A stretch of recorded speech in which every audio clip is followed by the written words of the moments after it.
Taste பண்ணலாங்க. சூப்பராக இருக்குதுங்க. அதில் எல்லாத்துக்கும் வணக்கங்க. மட்டன் பிரியாணி செய்யலாம். எண்ணெயில் பட்டை, கிராம்பு, சோம்பு, வெங்காயம், பச்சை மிளகாய் 2 டம்ளர் இருக்குதுங்க. 1 டம்ளருக்கு 1 வெங்காயம், 1 தக்காளி. 2 டம்ளர் செய்கிறேன். வெங்காயம், பச்சை மிளகாய். இதில் இஞ்சி பூண்டு பேஸ்ட் போட்டுக்கணும். 2 தக்காளி, மல்லி, புதினா, ஒரு 1/2 கிலோ மட்டன்.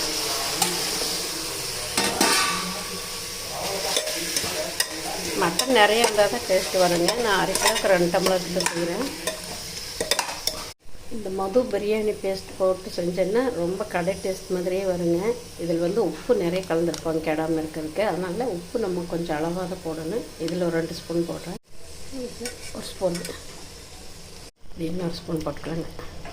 2 டம்ளருக்கு 2 ஸ்பூன் கணக்கில் போட்டிருக்கேங்க. இது இந்த பிரியாணி மது பிரியாணி பேஸ்ட் வாங்கி ஒரு நாள் செஞ்சு பாருங்கள். மட்டன் பிரியாணி இப்படி கடை டேஸ்ட்லேயே வரும். காரத்துக்கு கொஞ்சம் ஏற்கனவே பிரியாணி பேஸ்ட் போட்டிருக்கிறோம். கொஞ்சம் 1 ஸ்பூன் வரமிளகாத்தூள், மல்லித்தூள், உப்பு கலந்துடலாம். பாருங்கள், இப்போவே அந்த பிரியாணி கலர் நல்லா வந்துருச்சு. நம்ம எந்த டம்ளரில் அரிசி எடுத்தோமோ அதில் 1 டம்ளர் தண்ணி ஊற்றி மட்டன் 1 விசில் அப்படி வச்சிடலாங்க. சாப் பண்ணிடலாம். மட்டன் ஓப்பன் பண்ணி பார்க்கலாங்க.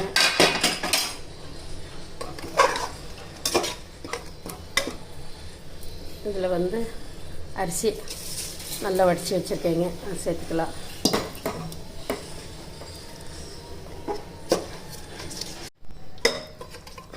மட்டனும் தண்ணி விடுங்க. நம்ம எந்த டம்ளர் அரிசி எடுத்துருக்கோமோ 1 டம்ளர் ஏற்கனவே ஊற்றிட்டேன். நான் 4 டம்ளர் 2 டம்ளர் அரிசிக்கு 4 டம்ளர் தண்ணி. இப்போ 3 டம்ளர் தண்ணி ஊற்றுறேன். 1 டம்ளர் ஏற்கனவே ஊற்றிருக்கிறோம்.